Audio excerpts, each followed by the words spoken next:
प्रकार की भक्ति। तो फिर भक्ति शबरी में से देख लो कि इन्हें बहुकर्मों से वैराग्य कैसा है। शबरी क्या काम है, शबरी से सीखो। जब भगवान ने यह उद्घोष कर दिया कि शबरी तुम्हारे अंदर 9 भक्ति हैं, तो क्या विरत बहुकर्मा वाली भक्ति नहीं है शबरी में? तो आप शबरी को देख लो कि शबरी क्या बहुधंधी है? शबरी ने तो ब्याह भी नहीं किया, ब्याह भी छोड़ करके भाग गई। तो क्या वे बहुधंधी हैं? तो हम तुम तो नातियन की नाक पूछ रहे, नातियों की नाक पूछ रहे। अब समझ में आते आ जाए दद्दा, कैसे समझ में कहां से आए? शबरी में 9 प्रकार की भक्ति है। भगवान ने कहा शबरी तुम में 9 भक्ति है। तो आप विरत बहुकर्मा शबरी को देख लो कि शबरी बहुधंधी नहीं है, एक ही कर्म करती है, केवल भगवान को प्राप्त करने वाला। न ब्याह है, न बच्चे हैं, न बाजार जाती, न सौदा करती है, और न अपने देह का उसे होश, देह के लिए उसका कोई कर्म नहीं है। यही विरत बहुकर्म कहा। समझ में हो तब जो से ज्यादा भैया और को बताता है चलिए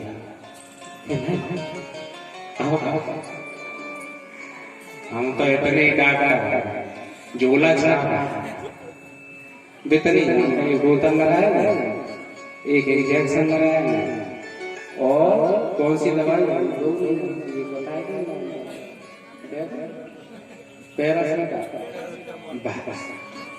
इतने में ठीक हो तो वो नहीं जाओ इसको। तो फिर गत्ते तो नहीं करो, गत्ते नहीं करोगे तब मिलेंगे स्पेशलिस्ट नहीं। हाँ इसे बोलो सच्चिदानंद भगवान की जय। आहा कितना सरल किया। पिबत भागवतम रसमालयम। भागवत क्या है? रस है, रस है, पियो पियो पियो। और जब तक जीवन है तब तक ये भागवत रूपी रस सुनो सुनो सुनो सुनो। रामचरितमानस की आरती में क्या आया? 6 शास्त्र सब ग्रंथन को रस, और पिबत भागवतम रसमालयम। तो भागवत भी रस है, और श्री रामचरितमानस में रस है। तो रस मुराव जाता है। रस को मुराओगे भैया, रस को मुराओगे तो कैसे काम चलेगा? रस तो पिया जाता है, इसमें जो आया है और उसे P low P low P low, तो उससे क्या होगा? उससे भव सागर से पार चलेगा। तो फिर नहीं हो तो हमने आज निर्णय लिया, समापन दिवस तो कर रहे हैं, आज हमने निर्णय लिया भाई हम तो इन बालकों को प्रसन्न रहते हैं भाई, वो मेहनत करते हैं, प्रतिवर्ष बुलाते हैं, तो कुछ उनकी मेहनत कुछ हमारी मेहनत मिल करके थोड़ा भगवान का नाम मिल जाए, आनंद हो जाए, आनंद हो जाए। उसमें जितना बन पड़े सबको सहयोग करना चाहता नहीं, उसमें विच्छेद नहीं करना। और हमने ये निर्णय लिया कि चलो राम गीता की 2-4 बातें आज ही सुना। क्यों? क्योंकि राम गीता ऐसी है ये उत्तरकांड में कि उसमें जितने भी संशय है, जितने भी संशय है, उन सभी संशयों का छेदन कर दिया गोस्वामी। और किनके मुख से करवाया? श्री राम जी के मुख से करवाया, क्योंकि श्री राम जी की बात को तो कोई काट नहीं पाया। श्री देखो संतों का खेल देखो, संतों की लीला देखो। रामचरितमानस लिखी तो गोस्वामी जी ने, तो गोस्वामी जी जो कहना चाहते हैं। अब कहना चाहते हैं गोस्वामी जी और माध्यम रखते हैं श्री राम जी को, लक्ष्मण जी को, शंकर भगवान को, देवी मैया पार्वती जी को, कहते याज्ञवल्क्य जी को, भरद्वाज जी को। और कह कौन रहा है? सिद्धांत कह रहे हैं गोस्वामी जी महाराज, लेकिन अपने ऊपर उन्होंने नहीं धरी ली। एक बार आचार्य रजनीश से यह पूछा गया, ओशो से, आप सब लोग जानते हैं, ओशो से पूछा गया कि आपने सबके ऊपर लेख लिखा, सूरदास जी के ऊपर, कबीर दास जी के ऊपर, रैदास जी के ऊपर, दादू के ऊपर, कृष्ण, सभी के ऊपर, महावीर, गौतम बुद्ध, लेकिन आप तुलसीदास जी के ऊपर क्यों नहीं बोले? तुलसीदास जी पर तो कुछ कहते। तो ओशो ने कहा तुलसीदास जी से हम कहें क्या, बिन्ने कुछ कहिए नहीं तुलसीदास, क्योंकि तुलसीदास जी ने हर जगह बड़ी ही चतुराई देखी कि जी बात नाम ने कही, ये याज्ञवल्क्य जी ने कही भरद्वाज जी को, ये शंकर जी ने सती मैया को कही, शंकर जी ने पार्वती को कही, कागभूषण गरुड़ को। अब ओशो कहते हैं इनने कुछ कही था, जब तुलसीदास जी ने कुछ कहिए ही नहीं तो हम उनपे क्या कहें? बोलो, यही तो चतुराई है, ये संत लोगों में होती है, अपने ऊपर नहीं लगती। और देखो कहते भी सब, गोस्वामी जी महाराज कह रहे हैं, जब अयोध्या लौट करके आए हैं भगवान जी, वशिष्ठ जी भी हैं, सभी ऋषि मुनि विराजमान है, अयोध्या वासियों को बुलाना। अब राजा बने हैं तो राजा का ये कर्तव्य है, ज्ञानी है, ज्ञान जानने के लिए तो आए हैं, सबको बुलाते हैं। और क्या कहते हैं कि देखो, हम और आपका एक प्रश्न रहता है कि भगवान को सबसे ज्यादा प्यारा कौन है? यह प्रश्न आता है ना कि भगवान को सबसे ज्यादा प्रिय कौन है? तो यहाँ श्री राम जी अयोध्या वासियों से कहते हैं कि सुनो, सोई सेवक प्रियतम मम सोई, मम अनुशासन माने जोई, सोई सेवक। कौन है सबसे ज्यादा प्रिय? कहते जो मेरी आज्ञा का पालन करे वो मुझे प्रिय है। गुरु को कौन सा शिष्य प्रिय होगा? जो उनकी आज्ञा का पालन करे। अच्छा, माता पिता को कौन सा पुत्र प्रिय होगा? जो उनकी आज्ञा का पालन करे। तो जो आज्ञा का पालन करता है वही भगवान को प्रिय होता है। तो हम और तुम क्या भगवान की आज्ञा का पालन, हम और आप तो कर ही रहे हैं आज्ञा पालन के लिए, सत्संग कर रहे हैं, सत्संग में बैठे हैं और आप तो कर रहे हैं, तो अभी प्रिय है, भगवान को प्रिय है। भगवान की आज्ञा का जो पालन करता है भगवान को प्रिय होता है। अब यह समझा यह गोस्वामी जी ने कि भगवान की आज्ञा का पालन न करे और भगवान की फोटो की पूजा करे तो भगवान को प्रिय होगा क्या? चाहे भाई हो, चाहे बहनें हो, माता हो।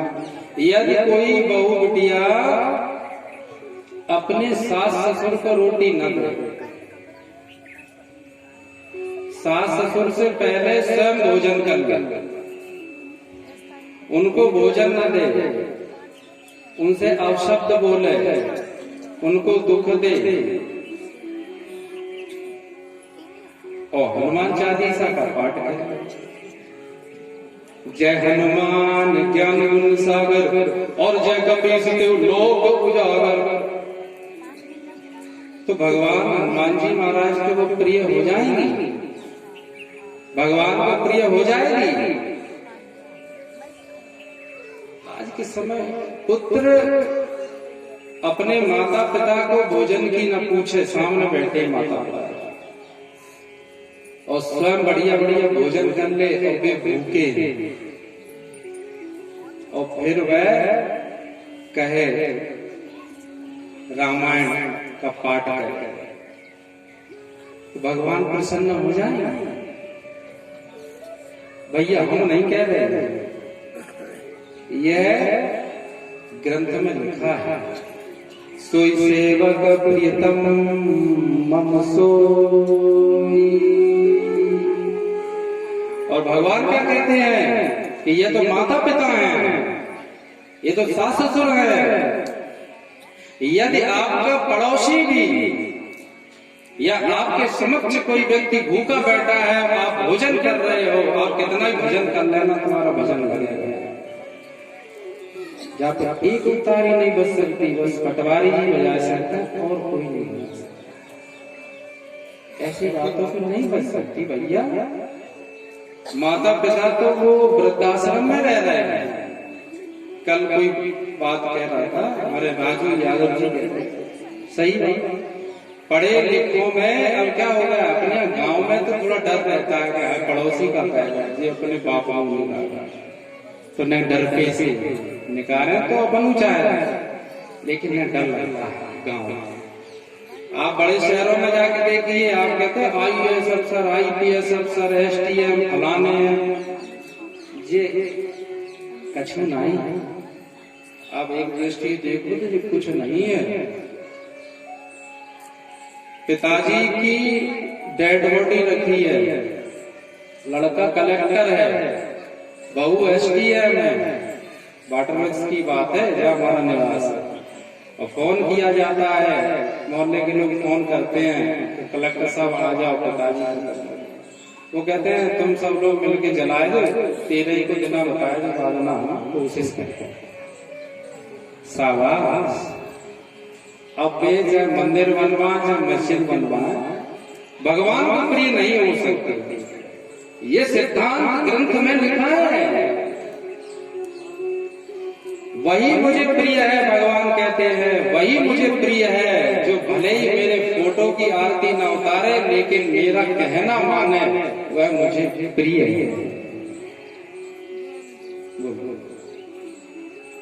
सब फोटो आरती ये तो झूठी साची बात है। तन मन धन सब है तेरा। कैसे सुर में गाए रहे राग भैरवी।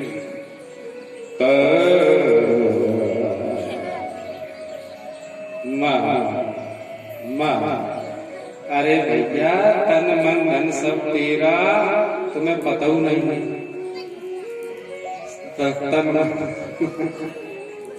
तन मन धन तो छोड़ो, दूसरे को धनो मेरा, दूसरे को मकान।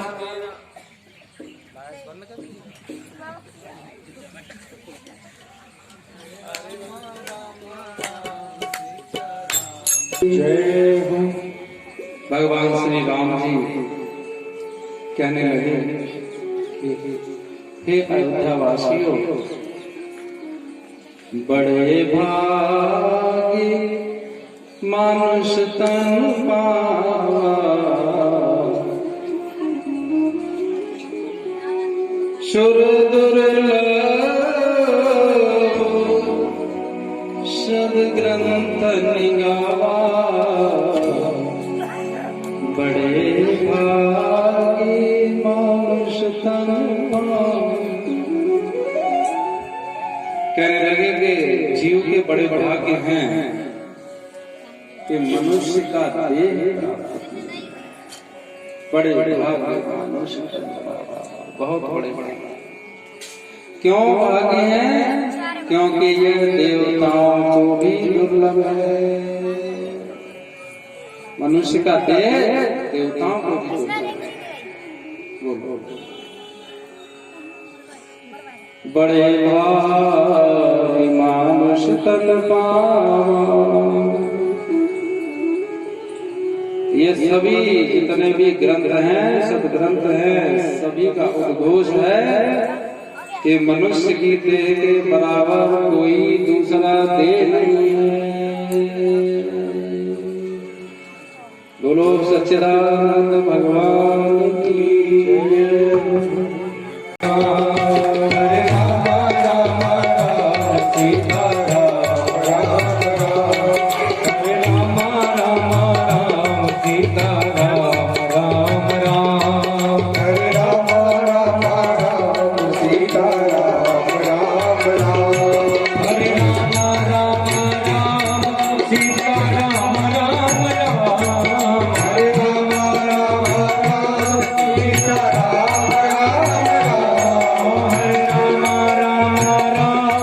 सीता राम राम राम, हरे राम राम राम सीता राम राम राम, हरे राम राम राम सीता राम राम राम, हरे राम राम राम सीता राम राम राम, हरे राम राम सीता राम राम राम, हरे राम राम सीता राम राम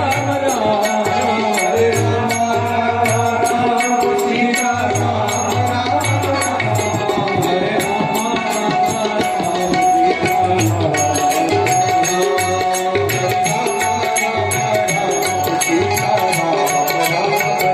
सीता राम राम राम, हरे राम राम सीता राम राम राम, हरे बोलो सच्चिदानंद भगवान की जय। गोस्वामी जी महाराज कहते हैं कि मनुष्य देह देवताओं को भी दुर्लभ है। भाई देवताओं का देह क्या है कि स्वर्ग का भोग उनको मिलता है, और स्वर्ग का भोग भोगने के बाद तब वे आकर के मनुष्य देह में आते हैं, फिर ज्ञान प्राप्त करते हैं, तब उनका मोक्ष होता है। इससे क्या स्पष्ट हुआ कि पुण्य से मोक्ष नहीं मिलता है। देखिए, पुण्य करने से मोक्ष नहीं होता, पुण्य करने से स्वर्ग मिलता है, ये बात पक्का है। जो पुण्य करेगा उसे स्वर्ग मिलेगा, देव योनि में जाएगा, देवता बनेगा। लेकिन जब स्वर्ग के भोग मिलेंगे, स्वर्ग के भोग भोगेगा, और स्वर्ग के भोग भोगने के बाद उसका पुण्य क्षीण होगा, और फिर से वह मृत्यु लोक में आकर के देवता का पुण्य करोगा कोई। और मनुष्य दे फिर यह क्यों कहा कि बड़े भाग्य मानुष तन पाए, ये भाग्य क्यों लगा दिया कि अच्छा अच्छा खाए मनुष्य, अच्छा अच्छा पहने, अच्छा बोलो, या सांसारिक सुख सुविधा है, तो क्या उनके लिए भाग्य लगा है? नहीं। बड़े भाग्य मानुष तन पाए, क्योंकि मनुष्य देह लेकर के वह मोक्ष को प्राप्त कर सकता है। मनुष्य देह में ही वह सामर्थ्य है कि वह मुक्त हो सकता है, यदि वह चाहे। देखो, यहाँ कुछ लोगों का यह मानना रहता है कि भगवान ही मुक्त कर, भगवान मुक्त कर देंगे तो हो जाएंगे, और बेगाने रहेंगे तो बंधे रहेंगे। लेकिन रामचरितमानस ऐसा नहीं कहते हैं भाई साहब, इसलिए यहाँ सभी संशयों का छेदन हो जाएगा। कहते हैं मनुष्य देह में ही मोक्ष प्राप्त हो सकता है, लेकिन कब? यदि मनुष्य चाहे तो। मनुष्य में के अंदर मुमुक्षता आए तो, मनुष्यता मोक्ष प्राप्त करने की इच्छा तो हो, जिज्ञासा तो हो, संसार छूटे यह इच्छा तो हो कि मुझे जगत से हटना है, मुझे मोक्ष प्राप्त करना है। यह जिज्ञासा कैसे उत्पन्न होगी? इसके लिए शास्त्र में बताया, इसके लिए पुरुषार्थ होता है। अभी देखो यहाँ साफ हो जाता है, और फिर भी अटका हुआ है तो देखो मंच से नीचे आ जाए, नी के नीचे बतरा रहे हो तो ही बतरा लन्ने हो तो लड़ाई में 4 घंटा यहाँ बोले, प्राण यहाँ चढ़ जाता है ऊपर। जब बोलते में क्या होता है, प्राण ऊपर चढ़ता है, ऊर्जा उपगामी होती है, तो बोलते बोलते बोलते बोलते प्राण आ जाता है आज्ञा चक्र पर। अब नीचे उतरते हैं तो पैरों में फिर उतनी शक्ति नहीं रहती, नहीं बुद्धि काम नहीं करती है, क्योंकि बुद्धि से परे हो जाता है। अब नीचे उतर गया तो कौन सा पकड़ चढ़ कर, हे भगवान जय है। इतना सामान्य विवेक नहीं है, इतना सामान्य विवेक तो काय को सत्संग बोलो। बातें उस तरह से होना चाहिए कि जहां सामने वाले व्यक्ति को प्रसन्नता, बात इस प्रकार। तो बड़े भाग्य मानुष का मोक्ष की इच्छा पुरुषार्थ से है। कुछ लोग कहते हैं नहीं भगवान कृपा करेंगे तब होगी, तो भगवान बहुत बुरे हैं, सिरंज को बांध डाला। कब भगवान की कृपा होगी? भगवान ने कृपा तो करते ही कि मनुष्य तन दे दिया, जो उसे बड़ी कृपा में क्या करे। कहते बड़े भाग्य मानुष तन, राम जी बोल रहे हैं बड़े भाग्य मानुष तन पावा सुर दुर्लभ। एक बार क्या हुआ कि जब सुखदेव जी प्रकट हुए, राजा परीक्षित हाथ जोड़े निवेदन कर रहे थे और सुखदेव जी भगवान प्रकट हुए।